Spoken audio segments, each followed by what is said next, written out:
De nuevo con ustedes aquí en Con Todo y Pensini y por Globovisión. Tenemos a nuestro próximo invitado y para mí es un gran orgullo tenerlo aquí.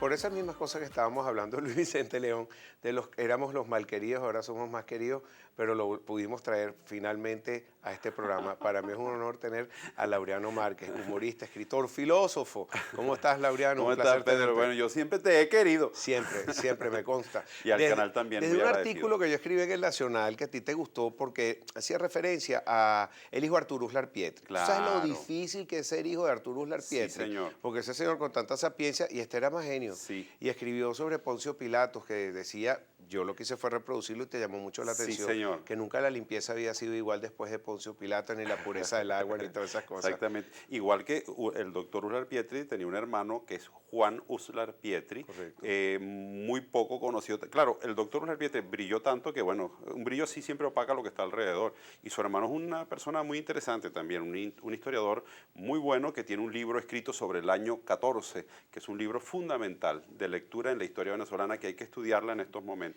Sí. El terrible año 14, que fue cuando eligieron bueno, el anterior eligieron a Bove.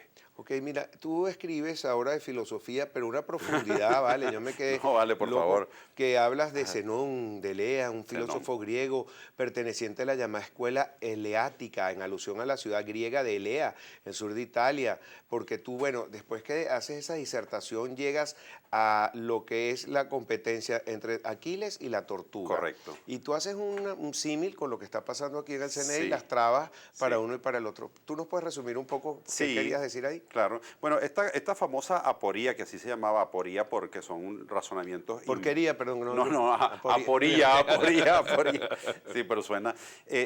Zenón decía que si a la tortuga se le daba una pequeña ventaja, Aquiles nunca la iba a alcanzar. Aquiles, el de los pies ligeros, el corredor más veloz de toda Grecia. ¿Por qué? Porque teniendo una ventaja la tortuga, son infinitos los espacios que tiene que recorrer Aquiles para alcanzarla. Y cuando Aquiles llegue al punto de partida de la tortuga ya va a haber avanzado otro poquito más y hay infinitos espacios y eso se reproduce hasta el infinito. Eso se llama aporía porque lógicamente, o sea, tú lo argumentas y parece lógico, pero en la realidad uno sabe que Aquiles va a adelantar a la tortuga. Eso después un matemático lo demostró lógicamente diciendo que dos espacios, la suma de dos infinitos puede producir un número finito, la multiplicación. Entonces, ¿qué sucede? ¿Qué es lo que yo digo? ¿Qué es lo que está haciendo el gobierno? Poniendo todos los obstáculos que puede. Para que no se lleve adelante el producto. Dándole toda la ventaja a la tortuga, que es el gobierno en este momento, dándole toda la ventaja que puede. ¿Para qué? Porque se supone que si pone infinitos obstáculos, el corredor Aquiles nunca va a alcanzar el referéndum revocatorio. Bueno, la realidad es que sí se puede alcanzar y que sí lo va a alcanzar y que va a sobrepasar la tortuga. Sí, yo siento que además lo que el gobierno hace en este momento es como es una etapa muy dura también, que es la negación de la realidad. Sí, eso es muy interesante como tú lo planteas, porque aunque parezca mentira, tú aclaras que si un 80% de la población, y por ejemplo tú que eres pana de Luis Vicente, y te Yo dice tengo 80% números calenticos siempre. de data análisis dice, no te quieren, debe ser que la realidad es que no te quieren. Entonces, Claro. haces una reflexión ahí. Claro, es que, mira, como dice Joaquín Sabina y Serrat en una canción, nunca es dura, Sabina, la verdad.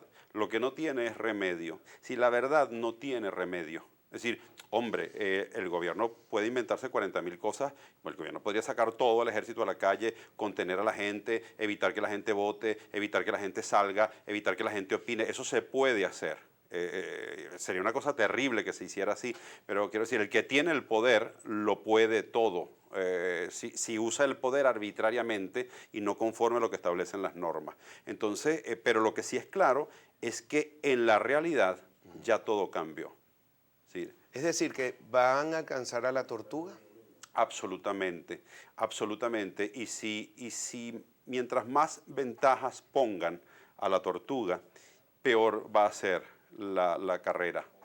Entonces, porque además aquí de lo que se trata es de en mi opinión, buscar un mecanismo viable para que el país salga de un atolladero terrible en el que está. Mira, Laureano, el otro día tú hiciste unos comentarios sobre Henry Ramos. Sí. Yo me preocupé porque todo el mundo descubrió que realmente era que tú Bueno, te saliste del closet. No, mentira, no se quiere echar la broma. Son cosas que pasan. No, pero estuvo muy bien, porque tú decías que si hace 20 años a ti te decían que tú ibas a estar completamente enamorado de Henry Ramos, Ajá. que tú hubieras dicho, mira, no, eso es, estás en drogas, Sí, sí, porque él representaba todo lo que, contra Sí. lo que tú luchabas.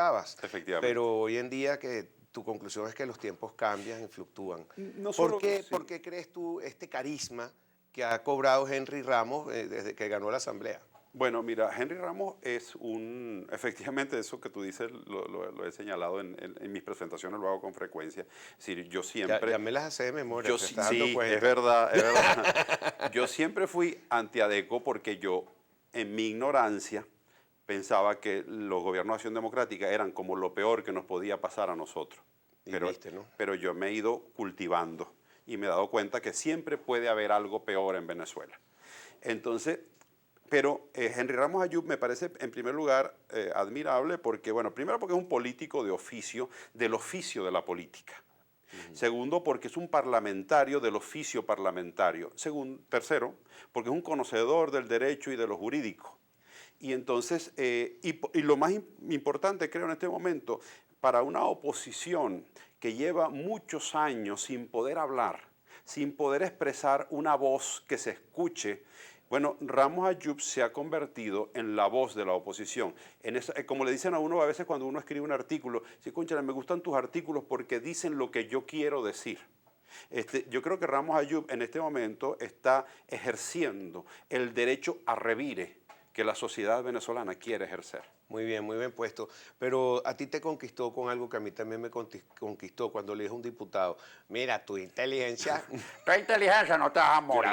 No, pero a mí lo que me impacta es cuando habla él en suelta latín. unos latinazos. Así. Mire, diputado, esa ley no se puede aprobar porque no se atiene al principio de justicia de Ulpiano. ¿Cuál es el siguiente? Justicia es constans et perpetuas voluntas. Jus sunt quique tribuere. Y ver al diputado que se quede, ¡ah! Eso no tiene precio.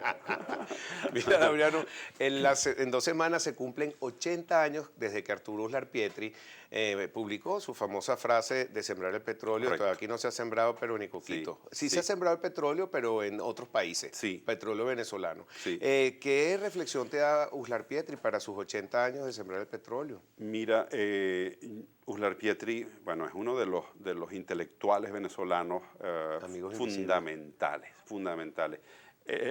La historia de Venezuela nos remite.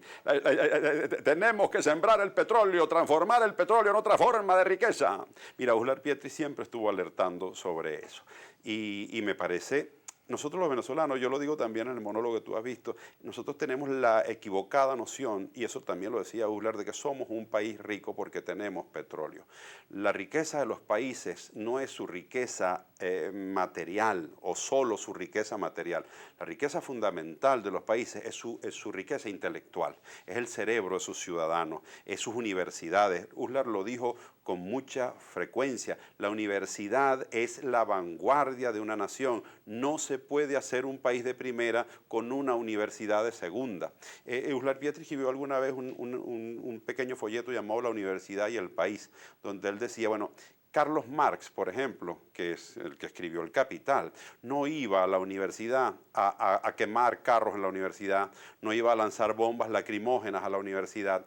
Carlos Marx iba a la universidad a convertirse en un hombre brillante, inteligente, para escribir El Capital. Entonces, la inteligencia es algo que nos compete a todos. No vayan a la universidad a quemar la universidad, vayan a la universidad a buscar inteligencia. No importa la opción política que tú tengas, conviértete en alguien inteligente, conviértete en alguien brillante y que tu país avance gracias a tu brillo. Eso está muy bien, Laureano. Bueno, vamos a ver que, fíjate que desde aquel entonces, 80 años atrás, ya sabía Uslar Pietri, intuía Sí. de que lo malo que era el petróleo para distintas naciones, que Claro. si no se aprovechaba esa riqueza, sino para gasto y no para inversión, mira lo que ha pasado. Laureano, tengo que ir a una pausa, al regreso bien. vamos a estar con un tipo que no te cae muy bien, que se llama Luis Vicente León, pero Bueno, vamos a ver si no hay remedio. cuál es el serio y cuál es el que es más en broma. Vamos a ver YouTube TV. Sí, ¿Cómo se llama? YouTube TV. YouTube TV. Ya regresamos con Laureano.